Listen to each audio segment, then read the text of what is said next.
Thanks for watching 4-Color Commentary. I'm Mark Allen, and just gonna just kind of go through a little magazine that I said I would a couple of weeks ago, or maybe not even 2 weeks ago. But one of the magazines I picked up at the Prior Con a couple of weekends ago. This is Masters of Terror #1.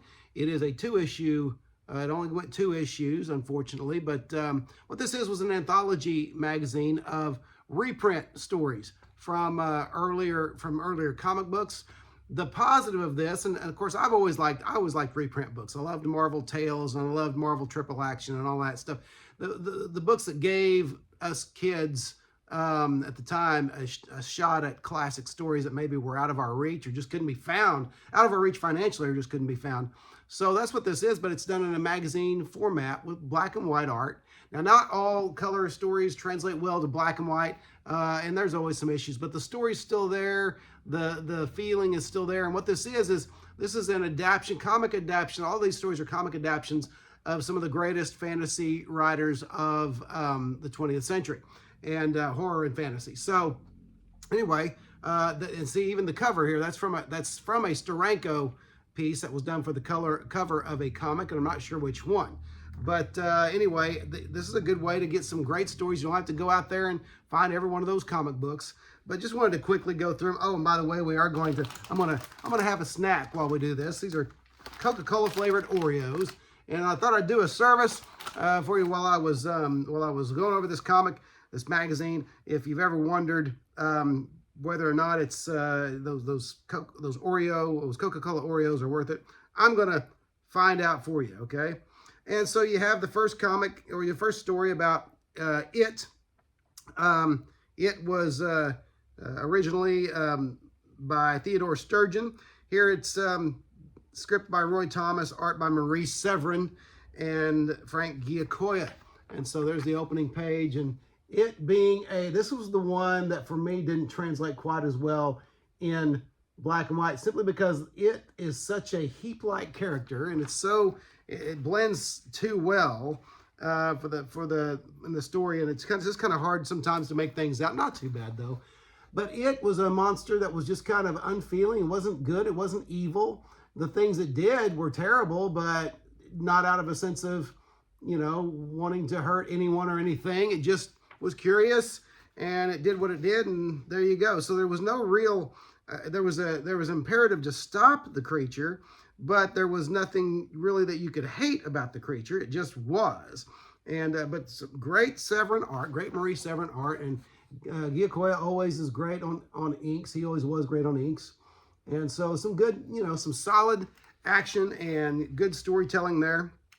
All right, and there's a few different stories in here. The next story was originally by Robert E. Howard, and was script by Gardner Fox and art by Frank Brunner. Now that's always going to be a good deal. Nice to look at. Frank Brunner's art has always been a fan pleaser. Okay, and so there's very nice, moody, kind of at times even chilling. Of course, with Brunner doing work on things like Doctor Strange, and I believe he did some Dracula, but I'm not sure about that. I know Brunner mostly from his Doctor Strange and other Marvel horror stuff. But just some really cool, good stories here. I'm not going to give any stories away, except to tell you that I will say the last story done by I don't remember the writer now. When I get there, I'll tell you.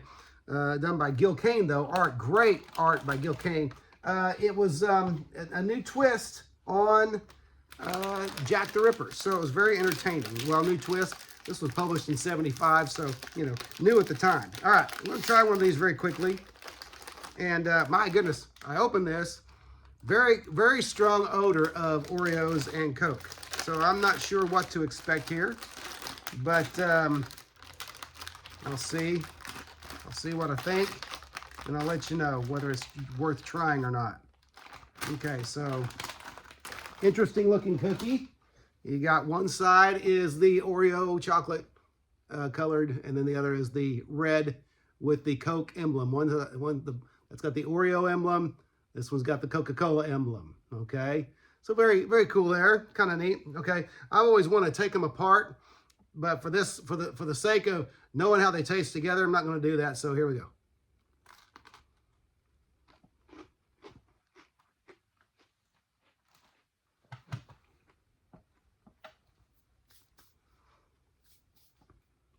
Not bad. Not bad. Not spectacular. Nothing to write home about. Certainly not disgusting. I wasn't expecting it to be disgusting, and it wasn't. I'm glad. I'm just curious. I think the Coke flavor comes from these red bits, so I'm going to see. Yeah, the Coke flavor definitely comes from the red cookie, okay? All right.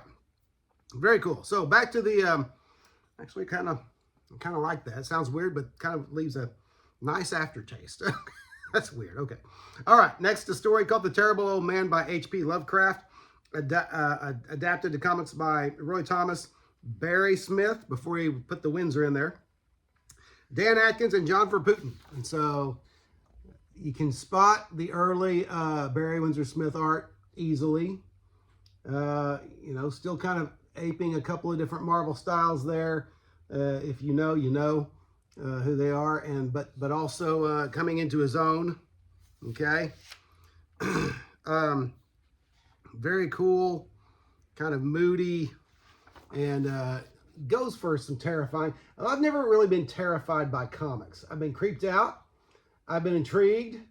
I've been grossed out. Terrorized? No. I'm not one to be terrorized by stories, but that doesn't mean that a story can't be good.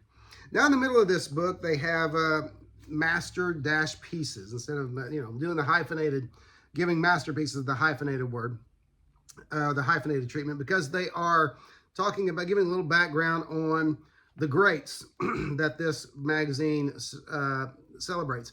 Theodore Sturgeon, Robert E. Howard, Howard Phillips Lovecraft, August Derleth, and Robert Bloch. Okay, so there's a text piece there. Okay, a 2-page text piece. And so there you go. Now the next story, The Drifting Snow by August Derleth. I'm guessing that I'm pronouncing his name correctly. Tony Isabella does the script. Art by someone that I had never heard of before, Esteban Maroto. This guy has a does beautiful pen and ink work, okay? And I'll say that because he obviously inked his own. I don't know who colored it originally, but of course he wouldn't be listed on here, or she. But great pen and ink work, great pencil and ink work, I should say. Beautiful stuff, you know, very refined. Obviously, you know, I don't know if he's Filipino or Spanish or, you know, I don't know, but some great stuff. I've never heard of him, but I'm gonna look up more of his work. I have a hunch that we will find that he did a lot of work in international comics. Okay, comics from another region. All right, so, and that was a creepy story, by the way. Just so you know, The Drifting Snow, very creepy. I like how every one of these stories end. They've got the fin, F-I-N symbol. The symbol that it's printed on is the profile of a small skull, and you can look there and see that's at the end of every story down there at the corner. Okay, fin, the small profile of the gaping skull there with his mouth agape. All right. Second to last story, The Shambler from the Stars by Robert Bloch. Script by Ron Goulart, art by Jim Starlin and Tom Palmer. The great early Jim Starlin artwork, made better, I am quite sure, by Palmer's inks. Palmer always, almost always, improved whoever's work that he inked. Sometimes that was just by not being too overwhelming in his own style, because he also was a penciler. But really nice stuff to look at there, and so and a style that makes the story flow, and very cool. Just a neat story. Okay. Again, it fit very well in this magazine, and with the other stories. I'll give you a little look at the monster that comes into the story there. Okay, kind of a blobbish, tentacly looking thing. Okay. All right. Before we go, well, there's a Timeout for Terror here, the article by Don and Maggie Thompson. Okay. And so you got the article. I didn't read it, so I can't really even give you the gist of it.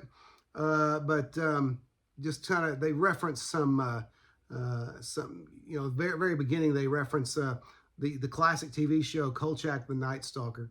And so they just kind of talk about the world of literary terror and all of that. And so just kind of a fitting piece for this kind of a book. And before we get to the last story, I got one other thing I'm going to test here for you, okay? And this is Oreo flavored Coca-Cola, okay? So we had the Coke flavored Oreos. Now we got the Oreo flavored Coca-Cola. All right, this is the zero sugar. Now, the Oreos obviously are not zero sugar, but I have to do something right as a diabetic, is drink that. You notice I didn't even eat a whole cookie, okay? But this I can drink. And so here's one of the greatest sounds ever. Oh yeah, you gotta love it. All right, and let's see how this tastes. Again, I'm doing it so you don't have to.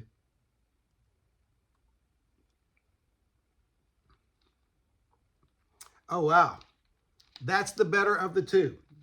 Neither one is bad.